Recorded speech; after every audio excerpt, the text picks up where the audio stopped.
it wasn't like we were trying to crack everybody up. We were just trying to crack each other up. Yeah. But it translated into cracking other people up too. So.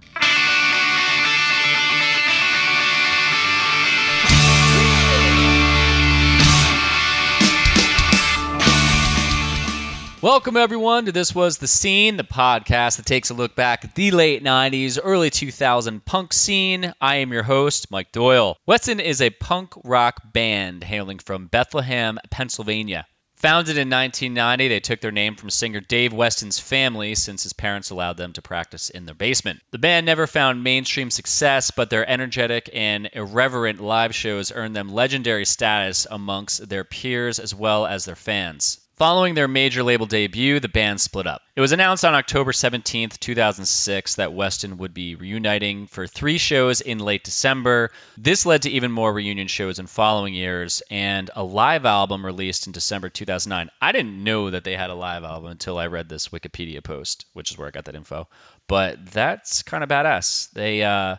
It says it was recorded at Maxwell's, and I know my old band Lanemeyer, we played a reunion show in 2000, I think it was 2008, with them at Maxwell's, and I know they played another show after that, but that could have been the show where they recorded it. If it is, that's pretty fucking awesome. Yeah. But anyway, I saw Weston, and I talk about this in the interview with Chuck, but I saw these guys play with Face to Face at Tramps in New York City, and it was like Smoking Popes, Weston, Face to Face, and there was another band that played that show, and I'm sure that a bunch of people listening to this were at that show. And this was it was the first punk show I'd ever seen. Face to Face had just gotten rid of Matt Riddle, or they parted ways with Matt Riddle, and then Scott Shiflett was playing bass, and I was really excited to see Face to Face, but I really wanted to see Matt Riddle, but I was like, whatever. But anyway, they fucking rocked. But before them, this little band called Weston played. And the crowd, the place was packed, but 20 people went ape shit. And Weston was funny as fuck. The 20 people going crazy. All this just caught my attention, and I thought, I have to know who this fucking band is. It turned out that the label that my band Lanemeyer ended up going on, the guy who ran it, he worked for the guy who owned Go-Kart Records, and Go-Kart had a shop in New York City. So when we were creating our album artwork, we were at the record store, and it was just crazy because I was like, wow, this dude, his record label is Weston's label, and to me, I just thought it was fucking awesome. And then our label, then our band was like doing our artwork there. It meant something to me. It might not mean dick to you, but I just wanted to share that. Anyway, Chuck, I felt, was one of the main staples of the band because he was just fucking hilarious, and he'd be playing the show in a wrestling costume, in a cape, in a wrestling helmet, in a karate outfit. And as a bass player, I looked up to him because he just didn't give a shit. Around this time, I was trying to find my own stage presence of how to be when I was on stage. Because when you're playing in a band, you're figuring it out. Like you're getting comfortable playing in front of people. You're getting comfortable singing songs. You're trying to figure out what the band is. And then how do you present that to people? Like how do you get on stage and just fucking own it? And when I saw him just not caring, it really sunk into me like how I wanted to be on stage. It was a mixture of that, seeing John from Bigwig just go fucking ape shit. And I think those two were like the biggest influences I had as being a bassist. Not about how to play bass, it was just how to be a bassist on stage. And I always looked up to Chuck a lot back then. And then when he left the band, I was pretty bummed out. So when I reached out to him on Facebook initially, he was like, I don't know, dude. I'm not really down. I was like, all right, cool. But I really wanted to get this interview. And there was a post I did a while ago where I was like, I was so excited. I just got an interview that I never thought was going to happen. And this is that interview. I was so excited when he said yes. And this happened after they had played their reunion shows recently at the end of the year, last year, which was 2018.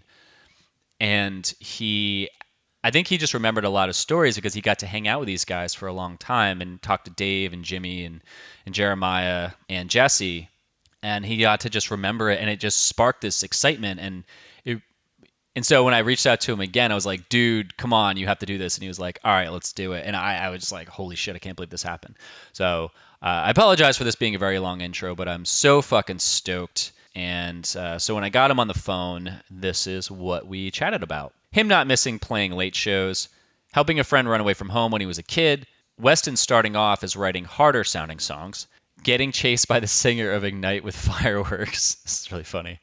The poop in the shower story, the Ricky Fattar story, what he thought about Gop It Up, Weston's friendship and the tour they did with Lifetime, his wrestling outfit that he wore on stage, why he left the band, the reunion shows they just played, the Guar story, Alien from Latex Generation, did he do an underground wrestling group, and a ton more. Now, before we begin, this week's episode is sponsored by my animation company, Drive 80. If you're a marketing company, has a lot of graphics that you've designed for your clients but need to make them animated, you can send them to me, and I can do them within a couple hours. It doesn't take that much time. Check out drive80.com. You can email me at mike@drive80.com. And if you want to support the podcast directly, you can donate as little as $1 a month through Patreon, which is like 3.5 Starbucks coffees a year. It's $12 a year. If you want to donate, great. If it's $1 a month, that'd be fucking dope. If not, then you could do a one-time donation by going to thiswasthescene.com and clicking on the donate button. And thank you very much to the people who've donated to this podcast. It goes anywhere from like $1 to it's like some people have thrown some fucking solid money at this, which is fucking crazy to me. So it just helps with the time I put into it and keeping this thing alive.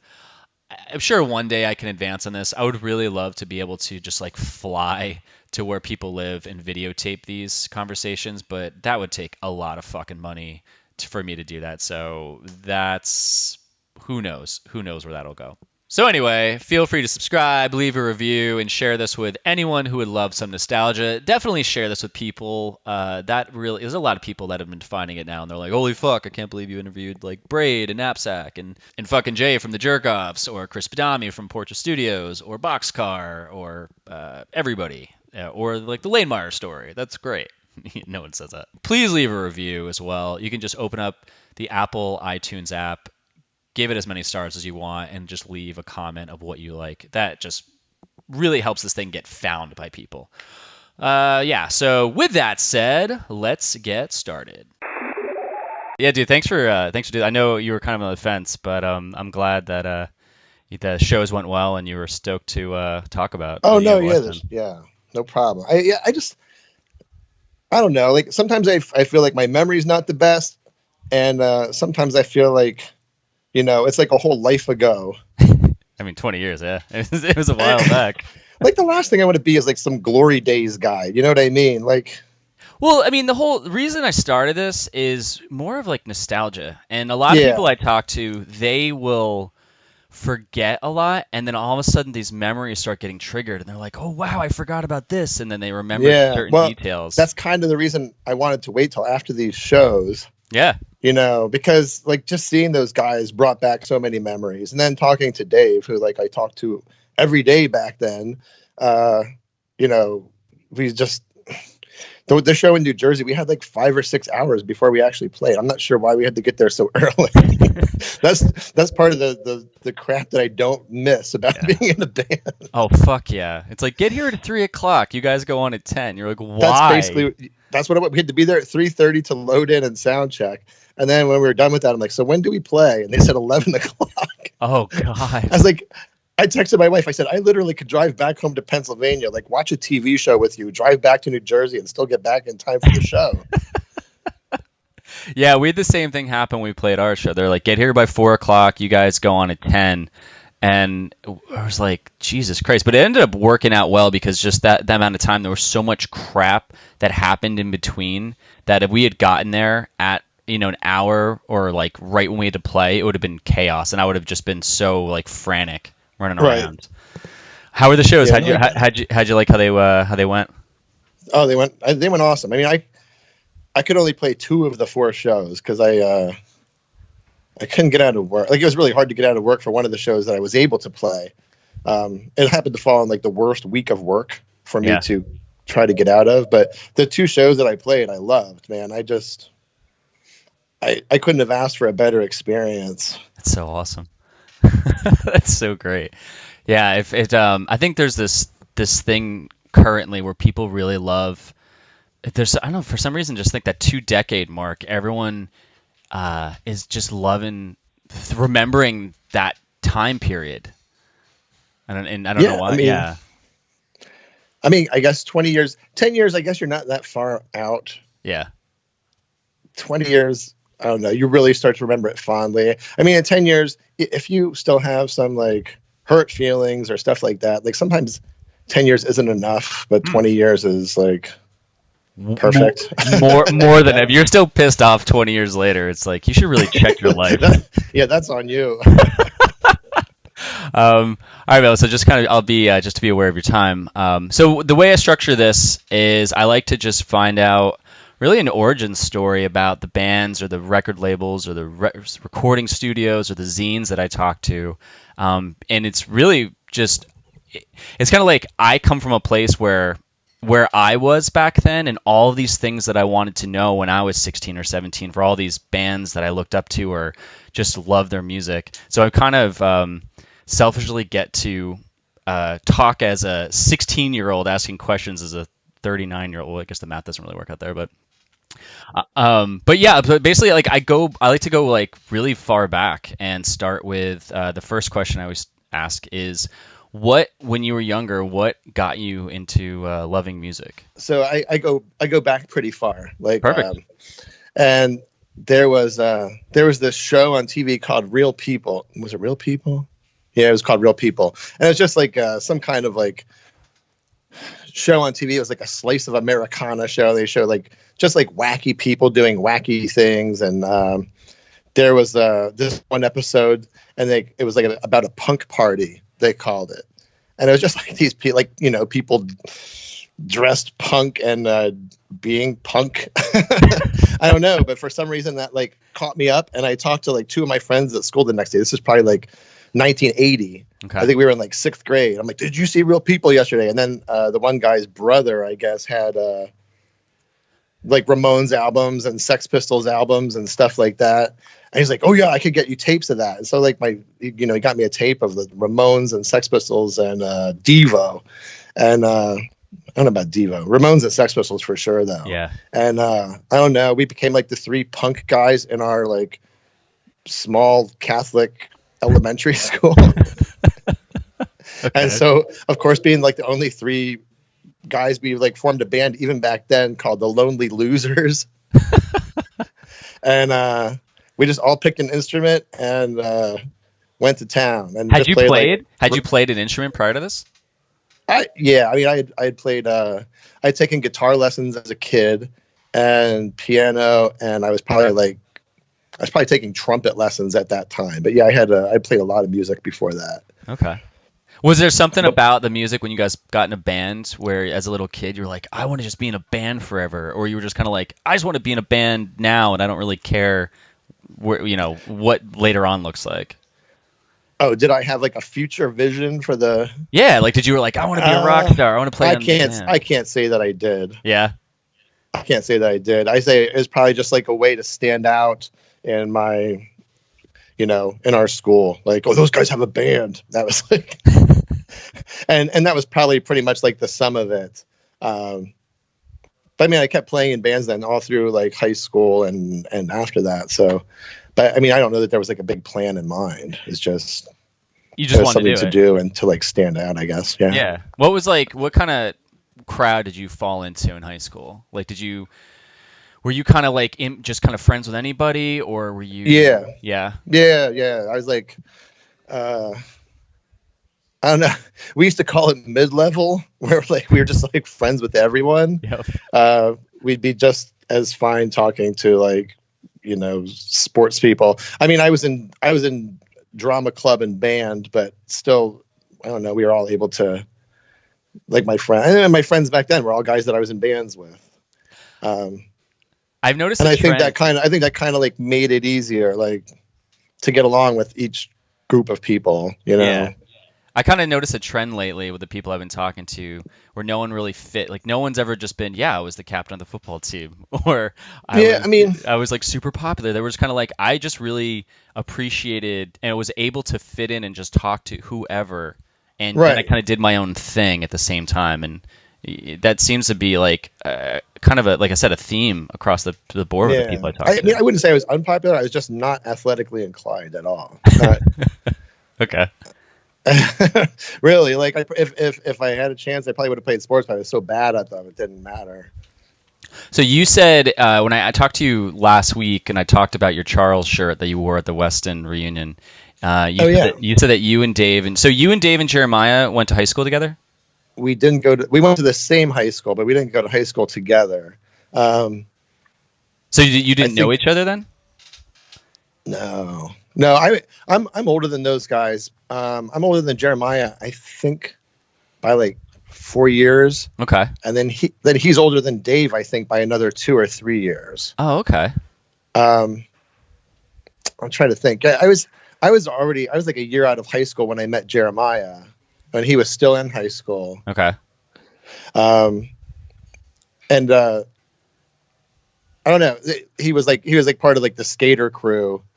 So we like just kind of ended up meshing, and then we actually ended up me and Mark Cale, who was one of the Weston original guys, maybe one of the Weston originals, helped him run away from home, which like now thinking about it, I'm like, it was horrifying. Having kids, but you're like, Jesus. You know, his parents were so overbearing, we had to help him run away from home. Wait, where did he go? Like, how did this go down? He went to one of his friends' house. He stayed there for like a week, I guess. But his friends' parents were like best friends with his parents, so they knew that he was staying there. I don't know. Oh my God. It's so weird. So many weird, like impulsive, dumb things you do when you're younger. Like, yeah, it's like, why do you think that running away is an answer when you're a kid? Like, I'm gonna run away. You're like, where the fuck are you gonna go? You have no money. Especially with like a plan by a guy like me. That's like, you're like, just go to your next door neighbor's house. They'll never find you. Right. And just stay there. They'll never notice. Yeah. So anyway, he was a few years behind me, and then I didn't meet Dave until we started playing like in the band. So how did that start? Like, you're playing through bands, and then because I'm going through like Wikipedia is literally the only thing I can have I utilize for going back, and they've got like the timeline says 1990s when you guys started, and it says you, Dave, Jeremiah, Mark, and Chris from Digger. It says all of you started the band. Yeah, I don't know if it was 1990. I was playing in like other like punk and hardcore bands then. I was in a band called Youth Crisis, a band called No Win Situation, and Robosphere before I ended up with those guys. And I forget, I think they were called Sandman at the time, maybe. Okay. I don't know. And they were looking for a bass player, and Jeremiah and I knew each other, and we had always wanted to play in a band together. So there it was. And that's when I met Dave at that, and Chris Benner. Mark Cale was in Mark Cale. He also played in Digger for a short while too, Mark. Oh, okay. He was in No Win Situation with me, and he was in Robosphere with me for brief times. Now, were you going to local shows at this time? Like, oh yeah. Now, what got you? This is something I was asked too. Like, what got you to a local show first? Was it you just going on your own, or was it because you were playing in a band that brought you to a show?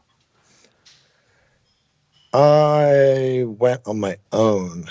Okay. I want to say 1988. Yeah, I went on my own. Like I had heard that Adolescents were going to be playing, and Adolescents, I think, were on tour with Youth of Today. Oh wow. It was like 1988 or 89, and I just ended up going. I ended up going myself, but I actually ran into Mark because he was actually in my class in high school, Mark Cale. Okay. And I ran into him at that show and ended up like giving him a ride home because he got into a fight with his girlfriend, and then he and I started hanging out like more. We didn't really hang out that much in school, but outside of school we did. Yeah. And then, but yeah, I just started going to go to shows. I had played in bands, like through high school, and like kept playing music, but I didn't really play in any bands that were like in the scene at that point. Just like for like high school parties and stuff like that. But then after that Adolescence show, I just started going to every show that I could find in the area. Why? Like what suddenly? Like what did you like about the scene, like the local scene? That was shows? exciting, man. The Adolescents and Youth of Today show. First of all, like I had never even been to a show, but then to see like two bands that were Adolescents weren't as high energy, but like Youth of Today really like blew me up. I was psyched. Like seeing them play, I got so pumped up, and then just started going to like I fell into like the New York hardcore thing, because of Youth of Today. But pretty much went to see any show that I could that was like, in driving distance, and started going to like City Gardens in Trenton and shows in Philly, wherever I could go, wherever I could drive that somebody knew about a show. It was a lot harder to track stuff down back then because we didn't have like the internet or anything. Yeah. It was just like a random flyer. Basically, somebody would hand you a flyer at one show, you go to that show, then you get a flyer at that show and go to another show. Yeah. I don't know. It was just like a chain reaction. And you were in Bethlehem, right? Is that where you grew up? Grew up in Nazareth, right by Bethlehem. But then, like when we started the band, we all moved into like a punk house together in Bethlehem, a couple different ones. Oh, really? Yeah. So yeah, okay. Jeremiah and I and Chris Bickert, who was like our roadie, lived there. Ajax, who ended up moving to Pittsburgh and being in Aus Rotten. That was like our house was called Mammy House, and our first 7-inch was on Mammy Records. I think that's why we called it Mammy House. Okay. So how did the band form? Like, how did Weston? Like, how did you? Because they were already formed as a different name, and then they needed a bass player. They were formed. They asked me to play, and then I did. We played like maybe 1 or 2 shows as Sandman. I remember playing like in a barn somewhere. And then we changed our name to Weston and started playing more regularly, I guess. And we had a lot of friends who also had bands, so we just like set up shows with those guys. Like, what the heck were their names? Shane Is Not My Dad was one. I don't know. We played a lot of shows with them, like just starting out. We were playing at this place called Scarlet's, which was like a dump in Bethlehem, but I don't know. It's where we started playing, and then somebody saw us play there, and we ended up playing in Philly, and then we ended up, I don't know. It's kind of like the Flyers. Like somebody hands you a flyer, like you go see a band, and then someone invited us to play another show, and somebody invited us to play another show. Yeah. What when you guys started?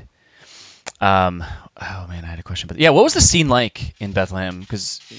Or in Allentown and all that whole area? Was it just clubs that you'd play at, or were there Legion halls and VFW? No, it was when we first started, it was mostly clubs. It was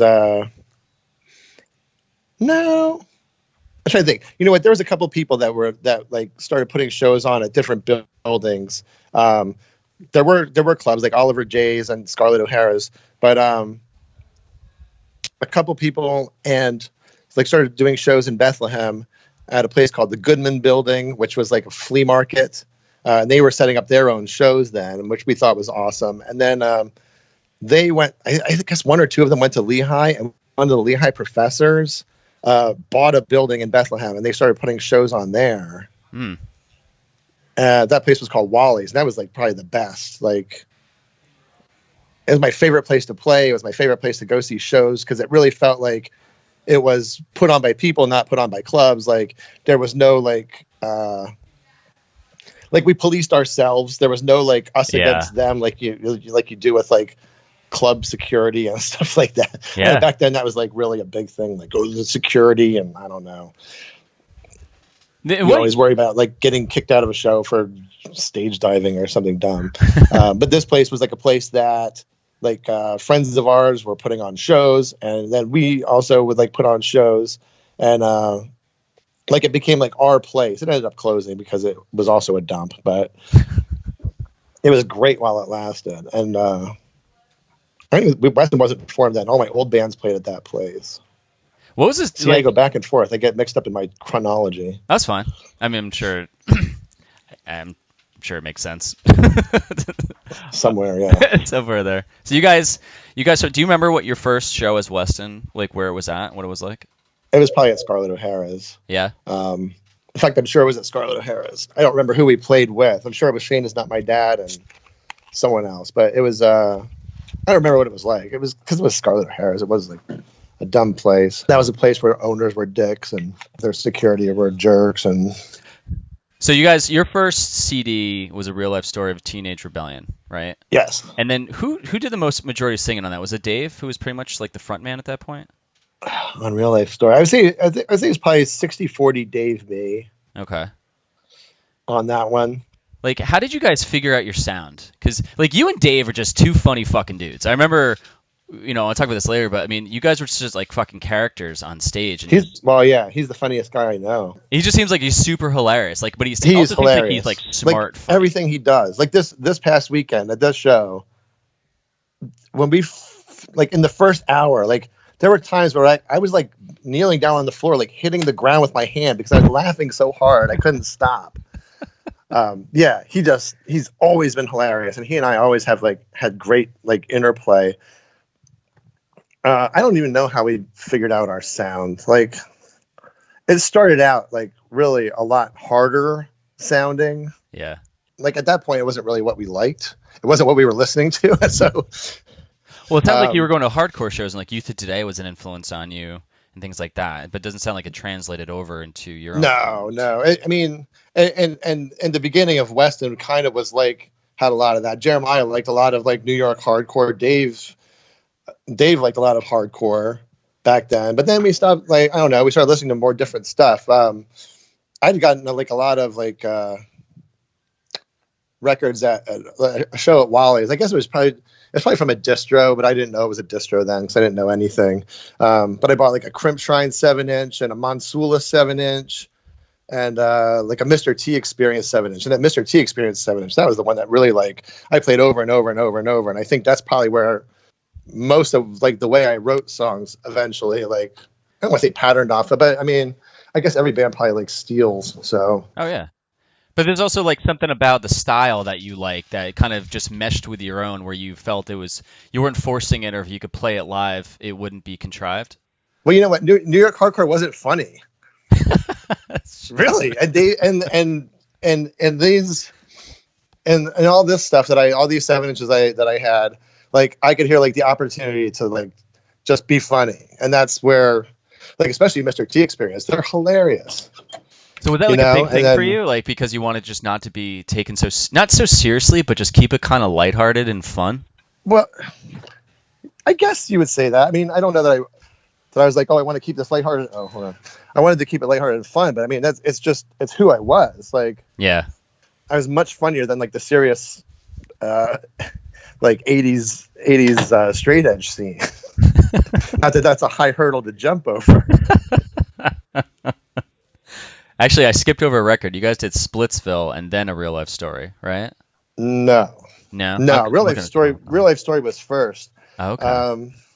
Splitsville was just like splits, like a collection of stuff that we had done splits with other people, I think. Okay, because I always remember the song Elephant, and I was like, wait, that wasn't on Real Life. That was on Splitsville. That was, yeah, when that was on, I think, I want to say split with Plow United. Oh, okay. I think it was on that. I don't know. I honestly, like, that's one thing I'm not real good at is remembering, like, what was where as far as, like, our recordings and stuff. Yeah, that's totally fine. But yeah, all the Splitsville stuff was stuff that we, like, did split 7-inches with different bands. I think we did split with Digger, split with Plow United. And that's what those were. They were, like, songs that weren't on the albums, but that we had recorded and just ended up putting them all in one place. Yeah, you guys have a shit ton, because I mean, according to Wikipedia, I mean, you guys have one with Bouncing Souls? Yes. Holy shit. Yeah, we did. We actually got together for a weekend to do it. Like, they came down to Bethlehem, and we had played like a bunch of shows in New Brunswick. It just ended up like palling around with those guys. Yeah. So we're like, oh, we should do a split together. Like, that's cool. We decided to make a weekend out of it. They came down to Bethlehem. We went to this recording studio. We each recorded an 80s song. I think they did Kids in America. And we did Video Killed the Radio Star. But then we got all together and did Do They Know It's Christmas? Okay. Remember in the 80s, it was done by like, it was like a kind of like We Are the World. I think it was like a British super group kind of thing where they got people from Bananarama and Phil Collins. And I think that was the Christmas song. Like the guy from Aha was the big guy in the video, like singing all serious. Bob Geldof was the one who got it. No, yeah. Maybe he was Where Are the World. I get mixed up. No, I think he did the anyway, Christmas. We got together with Bouncing Souls, and then we had like a lot of friends. 2 girls from the band, the Abreacts, came, and we did like Do They Know It's Christmas, where like each person sang a line from it. That's awesome. And then Ari put it out from Lifetime. Oh wow, really? On I want to say Glue Records was his thing. Yeah, I might be wrong, but I think that's, you're right. That's what it is. But yeah, Ari put it out then after we recorded it. Yeah, and it's pressed on clear red vinyl. Actually, first pressing. I'll take your word for it. I'm just reading this. This is something I'm not like remembering. I'm like reading what's on the internet. Because I mean, when I got into you guys, it was when Got Beat Up came out. Because I went to, who did I go to see? Fuck, it was because we started going to shows in like '97 and got introduced to the Jersey scene. And then when we'd go to see the club shows, that's where we'd see you guys. And I think my first time seeing Face to Face, they played at Tramps, and you guys opened, and it was like Smoking Popes, you guys, Face to Face, and I think that was it. And I was like blown away because everyone was going crazy for you. And I'm like, who the fuck is this band? And because you guys were so different, you just like you got up there and were just hilarious. But local like dum-dums, that's what we were. Yeah. But you guys just had your own style. You were just like this poppy, like you all three of you guys would do these like harmonies where like you'd be doing one thing and backup vocals, and Dave would be doing something different, and then Jimmy was singing at the same time. Right, yeah. And the crowd's going apeshit. And then I'm like, then we went to an Ignite show and you guys opened up for them and the crowd was going crazy. I'm like, how the fuck does this band get on so many harder shows? Like they don't fit. Your guess is as good as mine, especially with those Ignite shows. Like I love those guys, but I don't. It was like Ignite, us, Cast Iron Hike, and someone else. Crap, I just saw a flyer. Well, when I say just, that means it could be within the last year. Saw a flyer for that show, but I honestly can't remember who it was that opened. That guy from Ignite, friggin' Zoli, the singer. Yeah. He was like, he's hilarious, but he's also a total dick. He lit Roman candles and was chasing me and Dave around, like shooting Roman candles at us after the one show. And he was just like laughing and laughing. Like, what are you doing, you idiot? We like ran and hid behind the van. Wait, how long ago was this? Whenever we played that show with Ignite, or one of the shows with Ignite. Yeah. Oh my god, Jesus Christ! What an asshole. But the thing was, like we had just been talking to him like for an hour before that. Like he's not, but he is. I don't know. It's just, I guess we have different senses of humor. Like mine doesn't involve burning people. Yeah, his involves pain. I guess so. And declaring dominance. Some people are into that somewhere. Yeah, I don't know. So like when you guys are coming up, and then you did like the first CD, you did the splits. You guys had like a shit ton of splits like with people. And then you do Got Beat Up. So Got Beat Up was on Go Kart, and then it seems like when you guys got on Go Kart, you kind of people started to get to know you guys a lot more. Like, did you start to see that when you would like when you recorded that album, you started playing more shows? Because you're playing a lot of hardcore shows too, which was like right. Well, yeah. Here's the thing. When we did Got Beat, Real Life Story, that was on Gern Blanston, and that's Charles. He's the singer from Rorschach, but that's his label. Okay. I don't know. He liked us because we were funny, and he's a hilarious guy. So I don't know. We gelled, we jibed, whatever. Like we didn't fit in with a lot of bands on that label. A lot of very serious bands, a lot of very political bands. And like our first tour, I feel like were people that booked us like as favors to Charles because he was in Rorschach, because we ended up playing like with a lot of like political punk bands. And we're idiots. So, we'd show up at these shows like in basements with, where there was like a Food Not Bombs meeting earlier, and we'd have like mustaches painted on our faces, and and I don't know, people didn't know what to do with us. Was there kind of like a conversation before you guys would get on stage and do painted mustaches where one of you just goes, yo, it'd be fucking hilarious if we just put on mustaches right now, and someone's like, already done? Yeah, I don't know if it was like that. It's just like anything that would crack us up. Like Dave and I, for a while, we were calling ourselves Dueling Sagans. Do you know Carl Sagan from the Cosmos series? Okay. You familiar with that name? He was like a Kind scientist guy back in the 70s. Oh, okay. TV show. But we would wear like turtlenecks and glasses. And like every show we played, we wear these turtlenecks and glasses and try to talk like Carl Sagan. Like basically, it wasn't like we were trying to crack everybody up. We were just trying to crack each other up. Yeah. But it translated into cracking other people up too. So good residual effect. I think there's something to that, though. It's like, I think if you create, quote unquote art or whatever it is, and if you are just doing it for yourself to have a good time, I think if people see that, it's kind of contagious in a way. That's why I think that's why I think was our charm, or whatever you would call it. I don't even know if charm is a good word for it, but I'd say that. Yeah, just trying to make each other laugh, but we would come up with some like stupid skit in the van on the way to a show, and none of these people were in on the skit, and we just start doing the skit while we were on playing, and sometimes it worked, sometimes it didn't, but we were cracking up, so it didn't matter whether it worked or not. Yeah, and that's perfect too, because you're not letting the audience determine your good time, especially being on stage. Because everyone's like, especially back then, you'd show up to a show and everyone is sitting there and they don't know you. They're with their arms folded, staring at you like, impress me. And you're like, no. No, maybe we'll embarrass you. Maybe instead.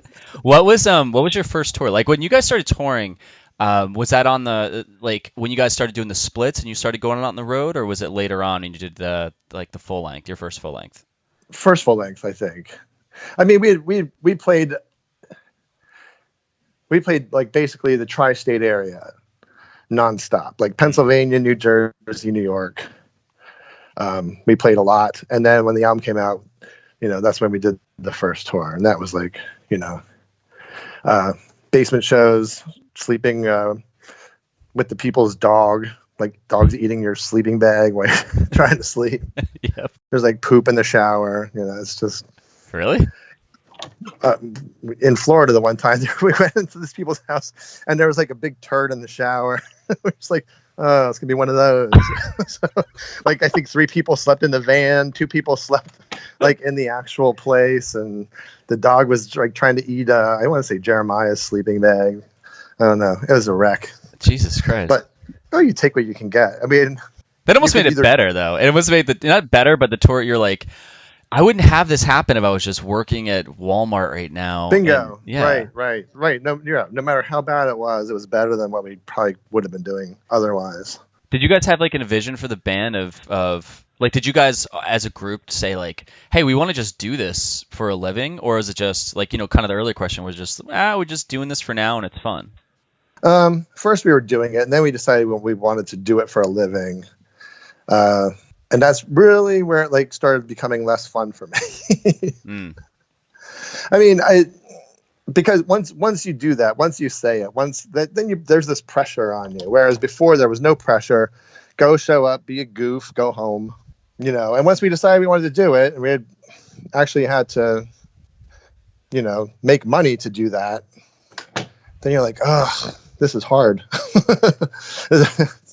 I mean, it's still funner than any job, but once you decide that that's what you want to do for your livelihood, and there's pressure on it.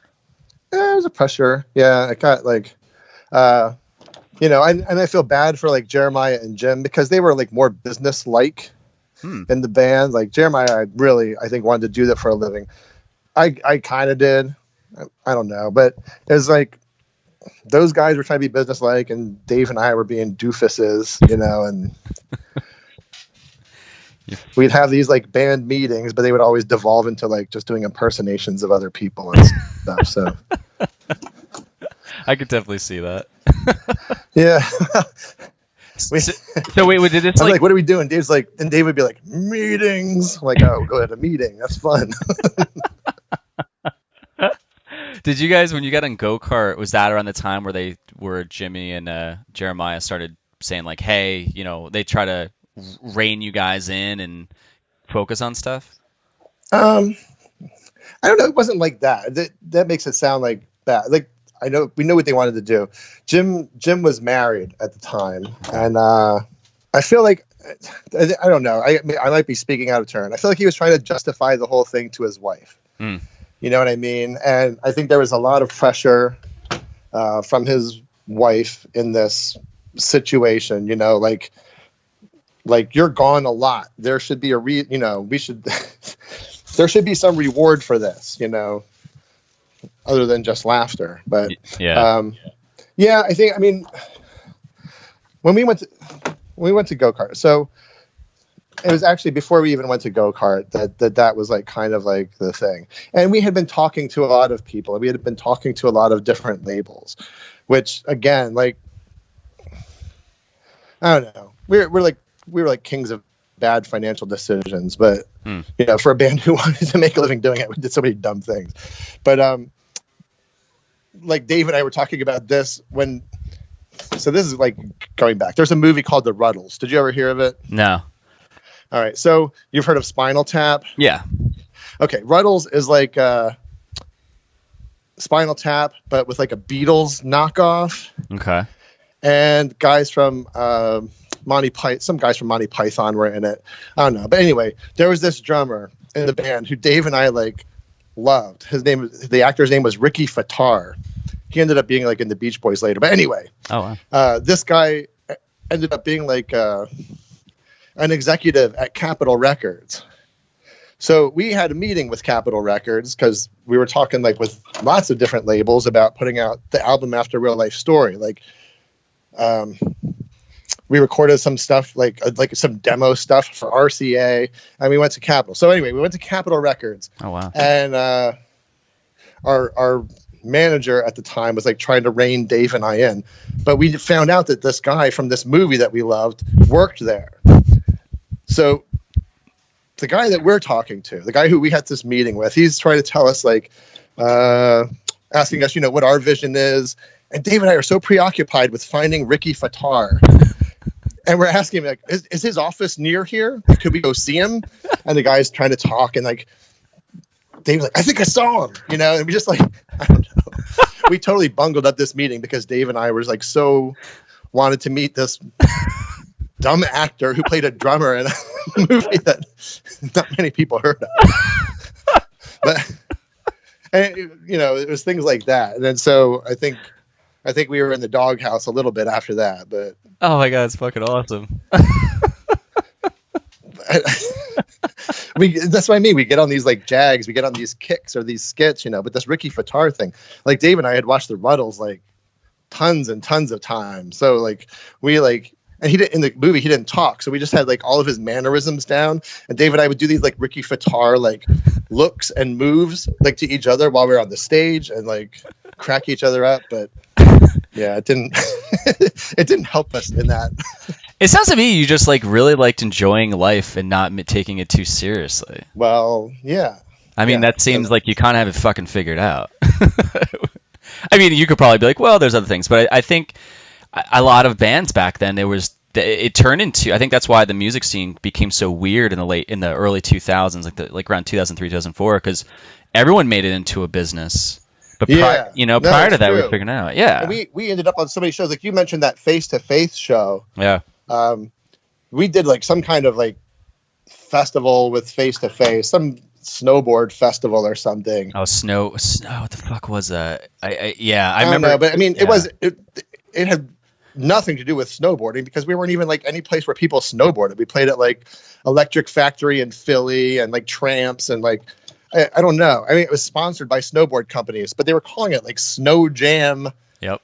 97 or whatever. I don't know. Yeah. But it was like the most dumb, big business, stupid thing. And like all the bands, like, and I liked Face to Face, but they were like the most business-like dudes ever, from what I remember. Yeah. And I just couldn't like latch on to that. I don't know. I think I was really like at that, especially at that. I was like on stage calling it Snow Job 99 and like, I don't know.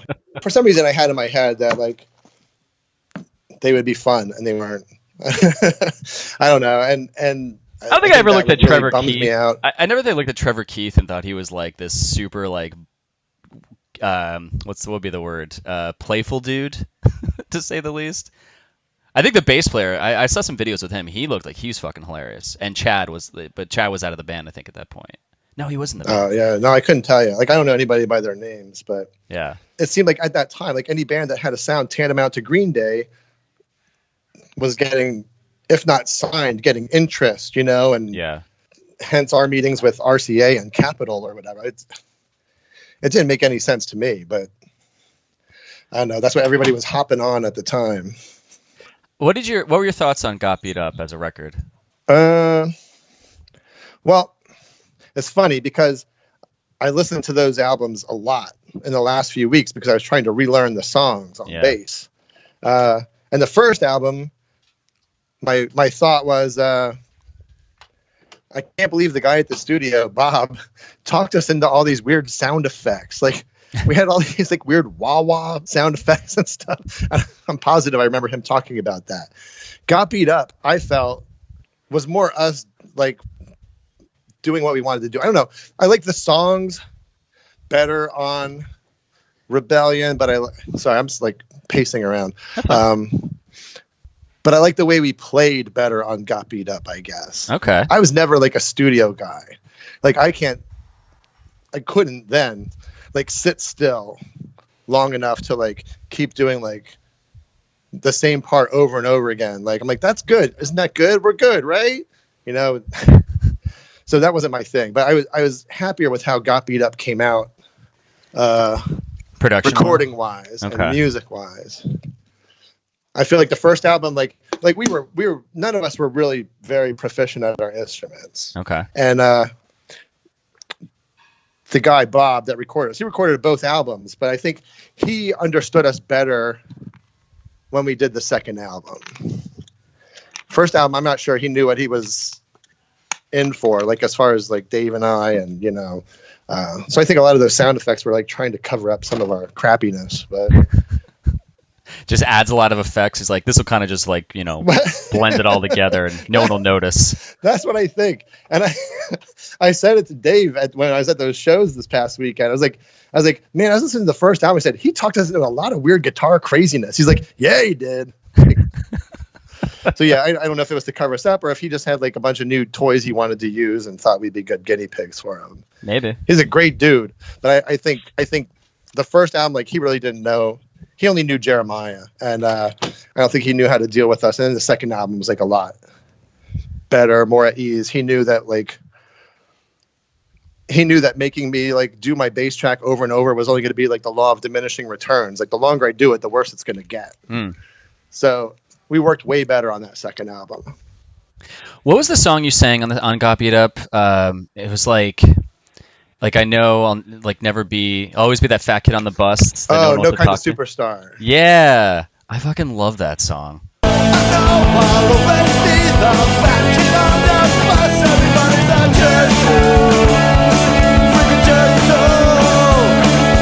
Yeah, no, I do too. No, was that like that seemed like it was kind of a. It seems like your songs had a bit of a like. They had a fun sound, but some of them had kind of a kind of serious theme, I thought. Yeah, no, it's true. It's true, and that one was pretty serious. I'm trying to think if any of my songs were really like totally goofy. Well, that David Soul song that we did, that was like we wrote that at Perkins Cake and Steak one night. And which song was this? It was called David Soul. I think it was on the first album. Okay. David Soul. But mostly my songs were, I think, fairly serious. I wasn't serious on stage, but I don't know. Now they would be serious, but I would try to put like dumb things in them or funny things. Like in the song "Retarded," like if my friends only knew what you do, they tell me not to bother to parley to vous. Like, yeah, just being weird, like. I always loved that part of it, though. But then you guys would go off and just, like I said, you'd have these crazy directions. All three of you would be going singing, and I'm like, I thought it was just like awesome. That's one thing. Like I think we felt was a strength was that we had three guys who could sing, or I could at least yell in tune. Yeah. But oh no, yeah, that was one thing that, and I think like, and we were able to do it on stage too. Yeah. Like I think a lot of bands harmony wise, like we'll do it in the studio, but then I notice they won't try it even on stage.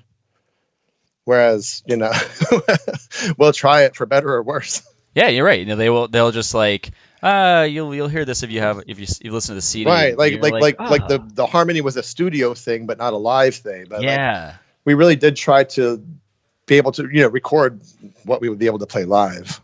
Yeah, I remember. I always loved "Running Stupid." That's a song with Shugu in the line, right? Yeah. Like I just love that guitar part when I remember like when you guys played that. I had started to love that song, and then you guys played. I like ran to like the front and was just like going awesome. Nuts to that. Actually, really funny. You and I met briefly because we played a lot of shows with Weston after you had left the band, which I'll talk about in a bit. But I remember I met you in the Bootin' Knights of Columbus when Humble Beginnings was on tour with Oblivion. And we had just started seeing you guys, and I was like, oh man, Weston. And it was like Oblivion was ready to go on. And I look over, and you were there with like two friends or something. You had like a hoodie on. I don't know why I can remember this. And I look at it, I was like, I think that's fucking Chuck from Weston.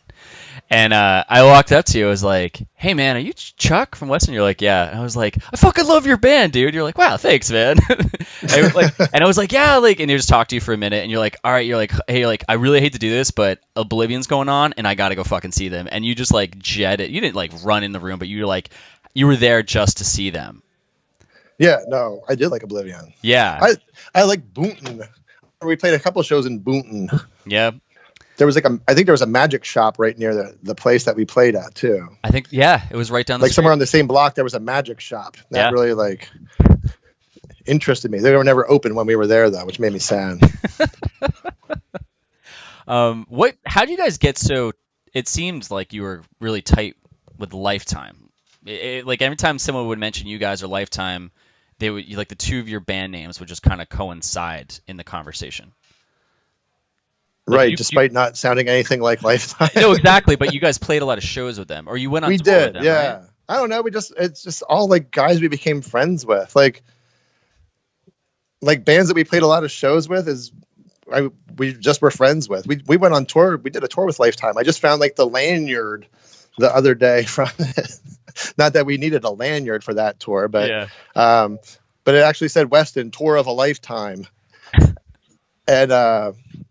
We're just friends. We just made each other laugh. Like Dan from Lifetime. He's hilarious. Dave and I talk to that guy all the time. And then actually their drummer, the original drummer was Dave Wagenschutz, but then when he left, Scott Golly, who was from our area, from the Lehigh Valley, ended up playing with them. So he was on the tour that we played with them, and we knew him from home already. So I think that kind of like helped solidify our friendship, was that we were already friends with one guy before we were ever played with Lifetime.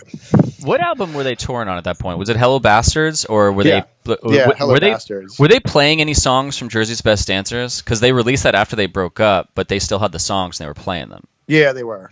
Oh my god, that's amazing. Were you a Lifetime fan? Yeah. What's that? Were you were you a fan of their music? I did like them. Yeah. I mean, here's the thing. Like I've never been like a guy who, it's like a weird thing, but I never know lyrics. I don't remember lyrics. I hear songs. Some of my favorite songs, I don't know the lyrics to. I don't know why. But I always liked Lifetime. I always loved their energy, and I always like stood in front when they played because I loved them. But I couldn't tell you like any lyrics of any songs. Almost sometimes not even song titles. But energy and like different like bass parts, guitar parts, like that stuff like grabs me. Lyrics like never did. Well, I mean, I don't think anyone knows the lyrics to Lifetime songs, to be honest. This is true. I saw them. Ari had like that Michael Stipe ambiguousness where like could have been this word, could have been that word. Yeah, like I know where to throw my finger up and point where I think he's saying something that I know. Right. And I remember seeing them play when they got back together in 2006 and they played at Asbury. And the whole group of people, I'm like, none of you fucking know what he's saying. they're getting back together. Yeah. I saw a picture from practice. Their Lifetime NJ's Instagram account. Did you see that? Those pictures are so great. I've been trying to get them on this thing, and like Ari, I think he's just really busy. And I actually messaged that account, And they're like, just come to a show. We hate phones. I'm like, I live in fucking North Carolina. I'm not coming up to Jersey Right. for this. That Instagram account is so great. Like, here's what I come to talk about. Yeah. Lifetime's Instagram account. But like those pictures, they must have had so many friends who were like arty friends who like had cameras that didn't suck.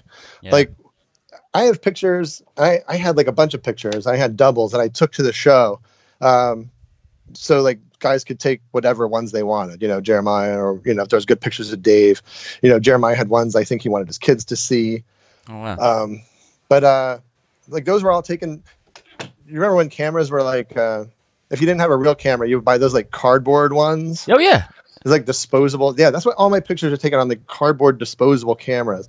Lifetimes, they're like, their pictures are gorgeous. Mine are like, you know, red eyes and oh no, I love that Instagram account. And it takes me back, man. Like all the pictures in that Instagram account, like, oh, so good. It's such a good representation. Whereas mine are always just like, you know, pictures of Dave like eating Cheerios or something, which I guess is also a good representation.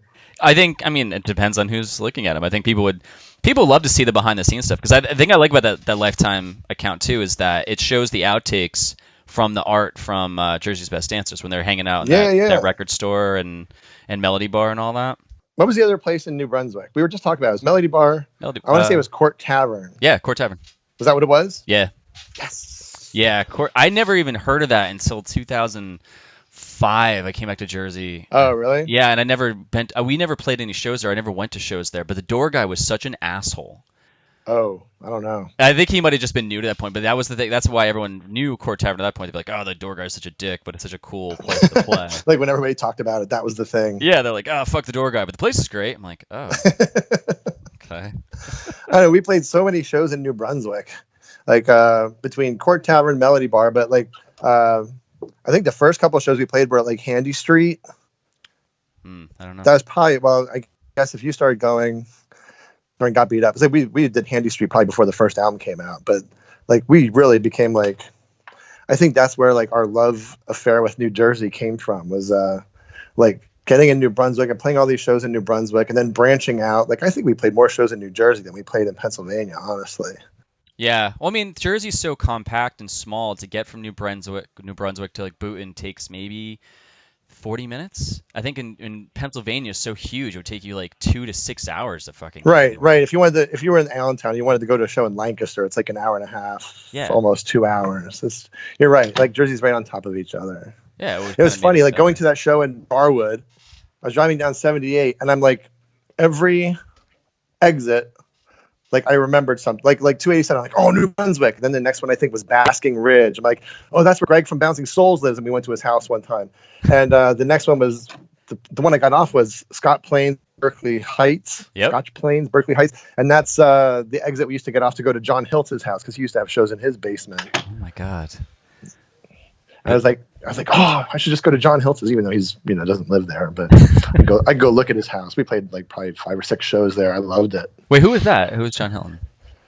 John Hiltz? John Hiltz, yeah. He was in Grey House. And now he's like a sound guy. Last time I saw him was at the church in Philly, probably like 5 years ago. But he does like the sound for when they have like concerts in Central Park. What? Yeah, that's what I was told. Jesus Christ. I believe it. I mean, he's a very good sound guy, but like he started out like doing shows in his basement, doing the sound for Cabbage Collective shows in Philly, and he does. I think he does. I might be wrong. I think he does like most of the R5 shows. Okay. I could be wrong, but he does do like. I heard from more than one person this past weekend that he does like the Central Park shows, like the big shows. I mean, it makes sense. There's a lot of people from back then. I think that the show promoters or the sound people or the roadies or technicians, they're the ones who actually made a career where they got paid in music. It was all the bands that completely just dissolved and were like, now none of the bands I feel are actually working in anything music related. It's just all the people that were doing the stuff that was putting together the show that they make these great careers. Exactly. It's like fuckers. Well, you know what? They had harder jobs that required more ambition. Like being in a band, like half of it is just like getting like acknowledged for being in a band is why you do it. But those guys, like, why would you be a sound guy? Like, because you love it, because you're like either good at it or really ambitious with it. I don't know. Like, that's why I think why all those guys do stuff like that. There's a lot of guys who like tour manage bands, like Chris Bickert, who was like our roadie. He tour managed like a bunch of bands after us. And Jim Perlman, he's a Florida guy. He was Doc Hopper's roadie one time when we went on a tour with Doc Hopper, and he ended up like tour managing like all the big names of pop punk, I guess, after that. Like, yeah, I mean, that's how it went. There was one guy, this guy Alex. He was the roadie for Midtown when they started touring, and now I think he's the manager of who's the starts with an L something. She's like, fuck, what is her name? Oh God, it's gonna drive me insane. She's like this huge star, kind of like Adele, but that's not her name. Whatever. He's like managing this huge fucking pop star now, but he started off as just being a roadie, and they just like went that direction. Good for them.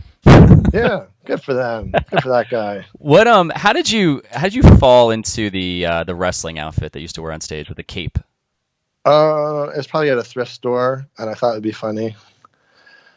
I mean, I liked wrestling anyway, but that was like a high school wrestling singlet. Yeah. I would wear the wrestling singlet and like a wrestling headgear. Yep. And then I think when the singlet got too smelly, I got like a karate outfit, but kept the wrestling headgear. Yeah. I don't know. I honestly, all to amuse myself, basically. I love it. I think it's great, honestly. I always saw that. And I think that you were one of the bassists that I looked up to that for your like stage presence, because you just didn't care. And I love that aspect because I'm a person who typically just doesn't give a shit. And I'm like, fuck, I can do that on stage. I cannot care. And I took that piece from that. And then like pieces from like if you can hit like 85% of the notes that you're supposed to while you're doing that, you're in great shape. Yeah, exactly. And people were like, man, that person just doesn't give a fuck. You're like, no, I don't. Right. I really don't. So what led to you like leaving the band? And I'll kind of go off on this note, but I remember Matinee was coming out, and I think it was before or after when you had left, and it seemed like that was a complete change in sound. Like Jim sounded like he took over that whole album singing. I think Dave had "Ah Song," and it was like the Digger split came out before that, and it gave everyone like a taste of where the Weston sound was going. But then Digger's sound seemed like it was still going in the same kind of direction. Yeah. But like, is that around the time where because you're on the 7-inch artwork? It's you and Digger on the back in, I think Bethlehem is like a street shot of you guys as like friends, like kind of like, yeah, we're like these two bands that are friends, and then all of a sudden like you were gone. Right. Yeah. I don't know. Like it's hard. I don't know which. Like what came first was I don't know if it was like being like the band was getting more, trying to make it, I guess. Yeah. I don't know which, I was just a silly dude. There's like a few things. So one, like the band's trying to make it, and I was like more silly, and so that I didn't like that much. I always liked playing faster songs. Like the songs that I wrote, you can always tell because they're always faster songs, like a little more like breakneck pace, Okay. That's the kind of music I've always liked playing. And I guess part of the making it was not heading in that direction. I don't know. And then the other part of it was just like, I think I was like 27 or 28, which like, looking back at it now, I was like, oh, that's still a baby, but still 27 or 28. And like my only marketable skill was like putting on a turtleneck and talking in a dumb accent. And at some point I'm like, what am I going to do? And I don't know. I had this like, almost like a panic attack, and I was like, well, like, I don't really like the musical direction that we're going. And I don't really like, being serious in meetings. So I might as well just go. And I did. which I feel bad. Like, but I don't know. I was starting to not enjoy it as much, and at that point, like enjoying it was like my thing. So It didn't seem like the style of music that was being written at that point would have matched the Weston that I used to watch. Was so goofy and fun, and then when I saw them after, it just went in this kind of serious direction where for me I was just like, I was sold on this part of it, the prior part, and this new direction I'm just not really sold on. And I always love the guys, like every time we play, like super nice guys to hang out with, and like Jesse, yeah, like super they're awesome. Nice. Yeah, and like them personality wise, like that never changed, and Jim's always just been super fucking nice. Exactly. Yeah. But it just seemed like... No, they are awesome, but it's just like I was just enjoying it less and less. Yeah. So then I left. Like I don't know, back then, like I guess you'd call it ghosting now, but where's Chuck? I don't know. He's just not here. It's almost like what it was. Honestly, we played like our last show. I played my last show at CC's in Brunswick, Pennsylvania. And then I just like. But it was announced as that was your last show, though. Yeah. But then I didn't do anything. Like I didn't go to shows or.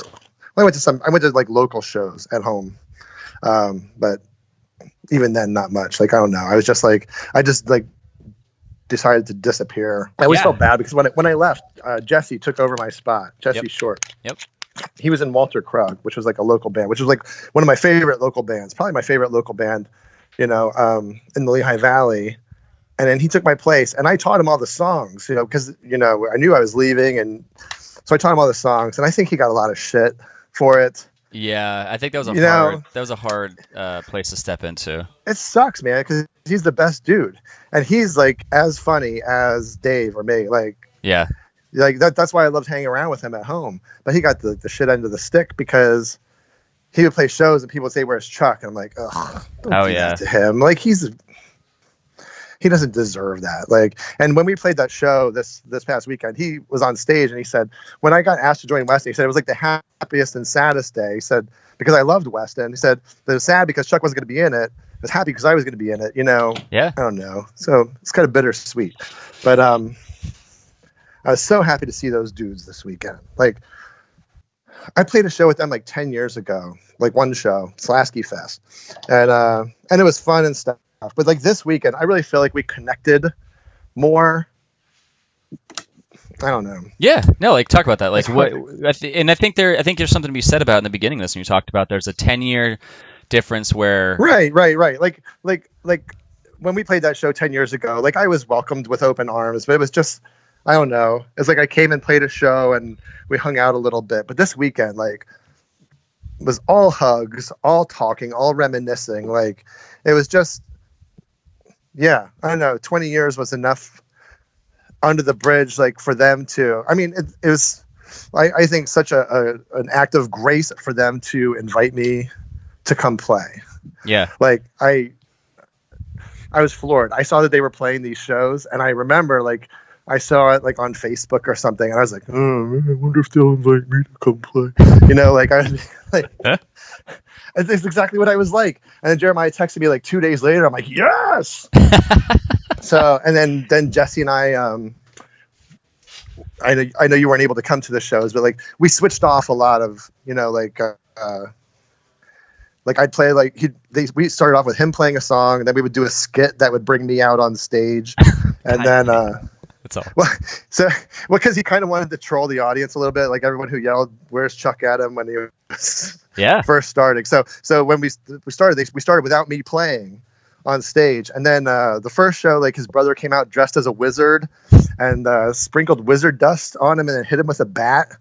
And then he's like, "Oh, I can't play." He was like crawling off stage, like, "Who can play?" And I stuck my head out and played. The second night that he started off, and I wore my hospital scrubs because I work at a hospital. I'm an MRI tech. Okay. So I wore my scrubs and I borrowed my wife's stethoscope. And so they played the first song. He's like, "Oh, my jaw, I don't know if I could sing." He's like, "Oh, my hand, is there a doctor?" And I came out, like, I did a checkup on him. And I told him he had to rest for 3 songs. That's and then he could come back and try. I love it. And, so, yeah, I know. You guys are like the fucking like Monty Python of like fucking punk rock. It's like you're like a funnier version of Guar. Dude, we played with Guar in Barcelona, Spain. Yeah, and we went to Europe one time, and on Valentine's Day we played with Guar in Barcelona, and when their bus pulled up, Dave and I were we were waiting there. Like, they came out, we were talking to them. They're like, "Do you want to go on the bus?" We're like, "Yeah, we want to go on the bus." It was like a double-decker bus. For some reason, that was exciting to us. But those guys had so much, I don't know, some foreign substance lined up on their tails in that bus. And we're like, okay. And we laughed because that freaked us out. But they were funny guys. They were fun to hang out with that day. Yeah. No, actually, I think I could see that. I mean, Christ, you can't have a giant dick come out on stage and spray everyone with like semen and not think that you have a sense of humor. Bingo. Yeah, no, they were hilarious. Anyway, whatever I was talking about, like playing these shows, like was like just the biggest, like, I don't know. It was just such a great feeling. Like, I don't want to. A cleansing feeling sounds so weird to say, but that's almost what it felt like. Like we were able to put aside whatever weirdness, and that like meant everything to me. Like, those guys were my best friends. Like, I lived with Jeremiah for like 5 years. Dave and I were like best friends. We talked like every day, and then basically, like, when I left, I didn't see them or talk to them. I mean, a lot of that was on me. I was weird, but I don't know. And then I keep up with like Jeremiah and Jesse on like social media. But like, this was like actual real talking, hugging, laughing. Like, it was just freaking awesome. Yeah, there seems to be something in the air this year about that with people. Yeah, no, and I love it. And we played with Digger and Latex Generation, which was like bands that we played with all the time back then. So not only did I get to reunite with my guys, like those guys too, who we were on the road with Latex Generation a ton. Yeah. So I got to hang out with those guys. It's just awesome. Yeah, I haven't seen Tommy Latex in so long. He used to print our shirts for us, actually. Oh yeah. Oh man, he's a hustler extraordinaire. Yeah. He still does. He does not stop working. He's awesome. Good for him. Is it Alien? Was that the drummer? Wasn't that his nickname? Alien? What's that? Wasn't their drummer's nickname Alien? That's a funny story. Oh, please tell so it. The original drummer was Mike Hobbs, and I think Hugo Gask was another drummer. They had like 5 drummers in the course of playing. 3 of them played over the 4 dates that they played this past weekend. Like the drummer I can't remember their name. I don't know. I forget the guy's name who played with us in Lancaster. And then Mike Hobbs played on Saturday, and I think Hugo was supposed to play on Sunday. But that Alien guy was a guy. That's funny. Tommy just told me this story this weekend. He's a guy who like they couldn't like keep a drummer. They couldn't keep a drummer, and this guy like answered a want ad, I guess. And he was an odd dude, and yeah, like he's like they were going to Australia. Like Tommy booked like part of the Warped tour like for them in Australia, and like I don't know, he knows everybody, so like he's just somehow got them onto these Warped shows in Australia. And like this kid didn't know what to pack, so Tommy wrote like a list of things for him to pack. And the first day he's like asked Tommy if he could borrow a pair of socks, and Tommy's like, well, why didn't you have socks? He goes, they weren't on the list. So this and then this kid ended up, it was like he was like a huge Suicidal Tendencies fan, and they were playing with Suicidal Tendencies on this Warped tour. And like the kid was like, when Suicidal Tendencies would play, he was like a maniac. He ended up bleeding. He ended up getting like broken glass in his butt, like from a pile up, like on this cruise ship. I don't know. There's this, Tommy is like the master of telling a story. My stories are terrible. But yeah, this kid Alien was, he, and I don't know how long he ended up after that, but yeah, man, that guy was, I never met him, but now I feel like I should have. I heard a story about him, and I told this, I think like 5 episodes ago, and which at this point, this will be way more episodes, but there was a show he was playing, I think in Jersey, and then Sean, who was my drummer in my band, Lanemeyer, he went to it. I guess Latex Generation's playing, and Alien's playing, and his stick like hits and goes out of his hands across the stage. So he fucking gets up, stops playing, walks over, grabs the stick, and comes back and starts playing again. And I guess Tommy turned around and was like, fuck this shit. And he threw something at him, and then he walked off stage. It doesn't. Yeah, it doesn't sound implausible. Yeah, I just remember hearing all these weird stories about that guy, about just how It's funny. Yeah, it's funny. He quirky told us he this story was. like this weekend when during that long time between load-in and actually playing in New Jersey. He told us that story. That's so fucking awesome. Oh man. All right. Well, I'm gonna just wrap this up with a couple more questions because I know Okay. you have Yeah, a that's life. fine. Even though because I don't want to take away from your time. Your kids are at school right now. No. I took off work this week to do yard work. Oh, that was it. Yeah, I have to like desage and aerate the yard. Where in Pennsylvania are you? Central Pennsylvania. I'm in Lebanon, Pennsylvania. Okay. Like that show we played in Lancaster was like maybe a half-hour drive for me. What actually real quick, do you remember the Music show you guys played? Didn't the Overdrives? Do you remember that if they opened up for you or not? I don't know if you can remember this detail. I don't remember. Because my buddy Rob, yeah, my buddy Heiner, who's been a good friend of mine forever, he went to that show. Like he drove to that show because he heard it was your last show, and he said it was fucking epic. Like all of you guys took your shirts off or something when you were playing. Oh, probably. That show was bonkers. I actually found a couple pictures from that. Oh wow! And it was like just like everybody was crowded in. It was just I don't know. It was the funnest show, and I don't know if it was like I don't know how I felt. Like it was so weird to me because I knew I wasn't going to be playing again. Yeah. But that show was so huge, and it's weird. Like I remember, like just from the pictures, I'm like, oh yeah, it was like this. But like the two main things I remember was that there was this girl behind me, or like to the side of the stage, who was pregnant, and she was wearing like running pants and a tank top, and she was up there singing along with all the songs and rubbing her belly at the same time, which I don't know, which blew my mind. And then the other thing I remember is this kid, Jay Hoey. I guess he ended up in the band an Albatross later. I don't know if you've ever heard of them. Albatross, like the metal band that was on the radio?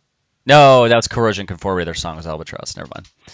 No, no, that's different. Yeah, yeah, okay. Anyway, he ended up in this band Albatross. But anyway, he was like crowd surfing, and he somehow ended up like on. They had this like little cruddy barrier that. It was dumb to even have it because it didn't do anything, and we didn't want it anyway. But anyway, he landed on this barrier, like on his feet, like straight up. He looked at me and he started doing the Ric Flair strut, and I couldn't play because I was dying laughing. Like my hands were at my side, my bass was like, and I was just cracking up because he looked right at me, did the Ric Flair strut, and then jumped off. I was like, that was perfect. That's great. That's the two things I remember from that show. Oh man, do you have you been to a show at all lately? Like, have you been in? Nope. No. Nope. Just the ones we played. Oh wow. When's the last time before that you actually went to a show and saw like a band you liked?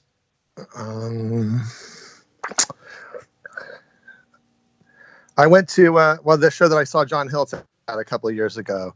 I went to the church in Philly and saw Titus Andronicus. I didn't really know anything about him. My coworker wanted me to go, but I enjoyed that. But I don't know. I don't listen to music now. Wow. At all. I listen to podcasts almost exclusively. Really? What's like a main podcast you listen to? Mostly like old school wrestling podcasts, like history of Memphis wrestling and old 80s NWA wrestling podcasts. Some different audio dramas, a couple of NFL podcasts, Majority Report. I don't know, a bunch of different, but almost like, and I don't know. I don't listen to music at all. I don't know. I listen to like when my kids play music in the car, but that's it. I heard there was when you left Weston, because you're right. Like you completely went off the map. And I remember even talking to people. I'm like, where the fuck did this guy go? I heard that you did like an underground wrestling thing. Was that true? Yes, you did hear right. Holy shit! That's wild. Yeah. Some friends of mine and I they actually it was probably the last show at CC's where I ended up talking to these guys. They were from home. Two of the guys were in a band called the Atomic Chickens, and they invited me to come over. And so I went over to this, and they had like a little wrestling ring set up in the basement and like a PA system. And it was actually like perfect because it was exactly what I loved doing in Weston, which was just acting like a goof. Like most of the stuff we did was like for comedy. It was like wrestling, and some of it was like somewhat serious, but a lot of it was like just like gags and like coming up with different wrestling characters and going to the thrift store and outfitting that wrestling character.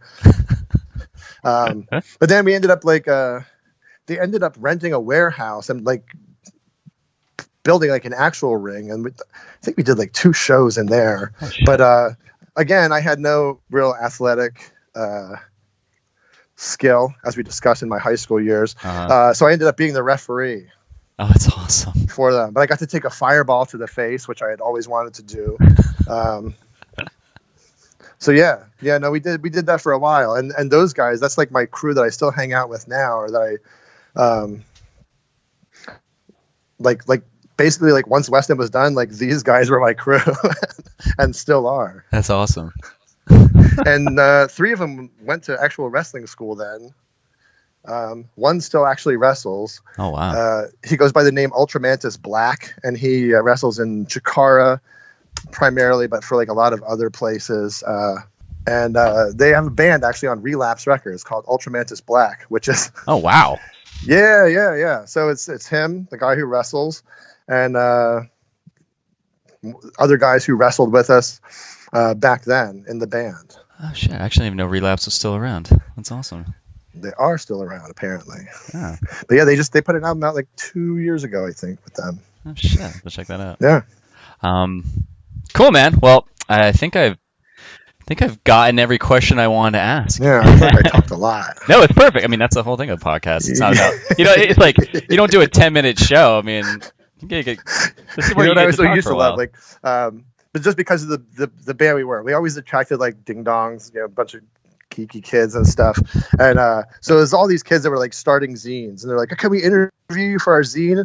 And we're like, "Yeah." Then they would just like, they'd ask a question and you start answering it, and then they'd just like ask their next question where it didn't like get the full answer. You wanted to teach them like do this like a conversation. Yeah, exactly. Rather than like question 1, question 2, question 3. Yeah, you're like open up what you just heard and like go into that. But I think a lot of times it was endearing. Like it was their first zine, first interview. Like, oh yeah, they're so nervous. They're like 13 years old. I remember interviewing the band Beat Happening one time. Okay. And probably like in the same position, like the first time I ever interviewed anybody, and I was asking him like, "What's it like to have a girl in a band?" So yeah, that's a great question. I probably shouldn't. That's a fantastic question, because that's like they're like, wow, we never really thought about that. It's a different dynamic, actually. Or you're the only dumb enough one to ask it. Well, it's like the simple question, the basic questions are kind of fucking boring. It's like you got to ask the one where someone's like, damn, I never even thought about that. Oh, you're being very gracious to me, because I thought it was the dumbest thing I ever asked anybody. I think it's hilarious. Okay, good. I'll take it. Cool, man. Well, do you actually? It sounds like you're not writing music, and you're not. And no, you're doing the family life, and you're working on your yard. So this whole season, I've been asking people what they want to plug, but it sounds like unless you have some really good yard tips. No, my yard's terrible. This is the first year I'm trying to even do anything with it correctly, and that's why I'm getting this dethatcher and aerator, because I just read that that's what you're supposed to do. I have no idea what I'm going to do with them once I rent them, but I don't know. It'll be interesting. If I do good or bad, I'll post it on my Instagram or my Facebook or whatever. Oh, you're actually on Instagram? Yeah. Oh, I only got you on Facebook. I just followed Your Daily Bread. Oh, did you? This morning. Oh, cool. Oh, nice. I did, because I saw a post that you posted about being on, and I saw that you run a witty Instagram account called Your Daily Bread. Yeah. So I just followed that this morning. Actually, I'm following you back. Oh, there you are. Cool. Oh, that's awesome. Yeah, hopefully you like the randomness that I draw every day. Yeah, no, I think I do. Cool. I looked at a couple of them. I had to, right before you called, I had to drop off my daughter's lunch at school because she forgot it. And that's when I saw that. when I was driving, obviously. That would be terrible. Perfect. Yeah, that's what you want to be driving and looking at my Instagram, and then I'll get to live with that forever. Yeah, Chuck died looking at your Daily Bread. I'm like, oh, when God. you texted me and I said 5 minutes, I'm like, I need 5 minutes to look at these cartoons. That's a great plug for me. All right, so you got the plug in there. Thanks. I got your plug in. You're welcome. All right, last question, and I'll let you be on your way to shoot. area. Okay, so what scene ethics do you still hold on to this day? What scene ethics? Yeah, it's like scene ethics or like punk rock. I don't know that I hung on to scene ethics then. Maybe that's your answer. Well, I mean, here's the thing. Like, I feel like our band was approachable because Dave and I were funny and we're nice to people. I mean, we would talk to anybody, anytime, and I feel like that's how I am now. So I'll hang on to that. Be nice to everybody. Perfect. Yeah, a lot of people have actually said that too. They're either DIY or they're like, just be fucking nice and don't be an asshole. Yeah, right. Exactly.